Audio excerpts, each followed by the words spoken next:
Okay, here's a 2001 Audi A4 2.8. We're gonna do a transmission service. First you drain the fluid. The fluid drain plug is right over here.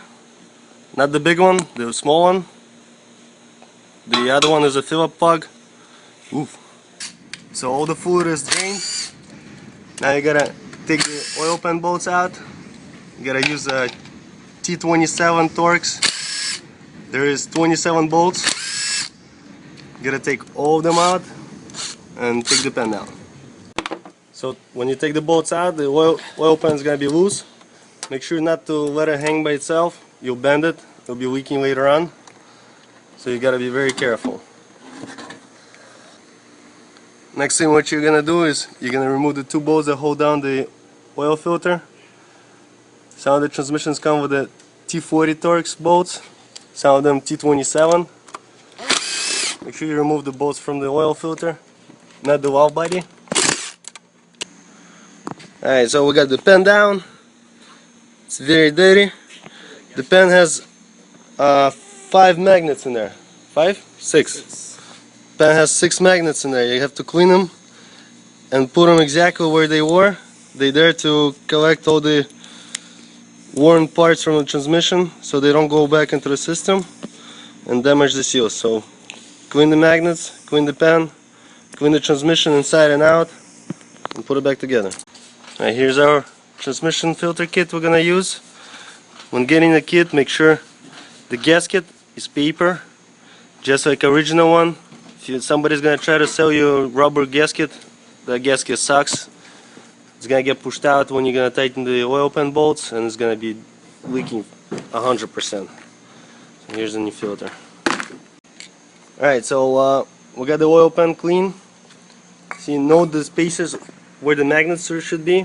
2 on each side over here and over here, and 1 over here, 1 over here.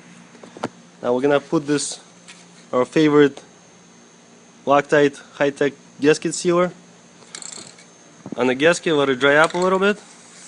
I'm gonna reinstall the oil pan. Okay, so you put the gasket on, it's dried up, so it's gonna stick to the oil pan a little bit. Make sure it doesn't get kinked or misplaced, because this is that kind of gasket. If you mess it up once, you're gonna need a new one. So here you go. Wipe it off right before I put on the oil pan. Put it on and hold it tight to the transmission, and then you could put the bolts in. Make sure to align the bolt holes. Never tighten them. If you put a couple of bolts in, never tighten them. Put all the bolts in, and then you're gonna tighten all of them all together. Okay, so we put all the bolts in. They're not tight. We're gonna finish torquing them down with our little preset torque wrench. It's gotta be done diagonally. So 1 bolt on one side, 1 on the other, opposite bolt. The torque specifications are 7 foot-pounds. Well, we got a 8 foot-pound preset torque wrench, so we're gonna use that. If you don't have a torque wrench, just try to tighten them all at the same, about the same torque. Alright, so here's our transmission fluid. This is a VW Passat. There you go, part number. You're gonna need 6 of those. It's gonna take about 5.5. You gotta buy 6. And here's our little special pump that we use to pump the transmission fluid into the pan. If you don't have a pump, it'll be a little pain to put the fluid in there. You're probably gonna hang some sort of container aside of the car higher than the transmission and let it leak into the pan. But we use the pump, so makes it way easier. Here's the other side of the pump. Has a little adapter that goes into the fill-up hole and just stays there. Alright, so that's a fill-up hole. So you take the drain or the plug off.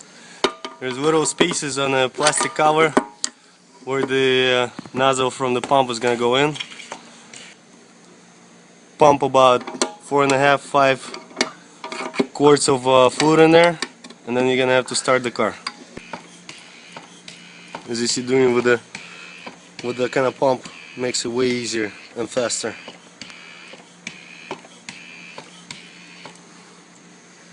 You gotta put the fluid in until it starts leaking out of that fill-up hole. That's when you know you have enough to start the car and top it off when the car is running.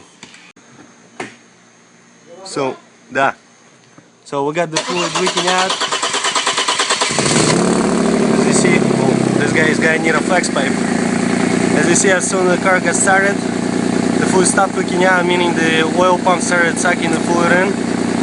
Now it's a little low on fluid. The manual says the temperature of the transmission's gotta be about 42 degrees Celsius. So you could use a scanner to check for the temperature. If it's off by a couple of degrees, it doesn't matter.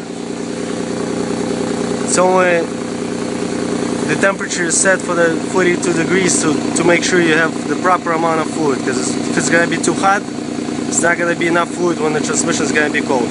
Cycle it through all the gears, parking, drive, reverse. If you have Tiptronic, you gotta put it in all the other gears manually, and let it be there for a couple of seconds, and put it back to parking or neutral and top it off. Alright, as you see, the car was cold when we pulled it in. Checking the temperature, it's only 23 degrees. We're using this kind of laser thermometer. Usually if you drove the car before you do the transmission service, by the time you're done with it, that you need it to be.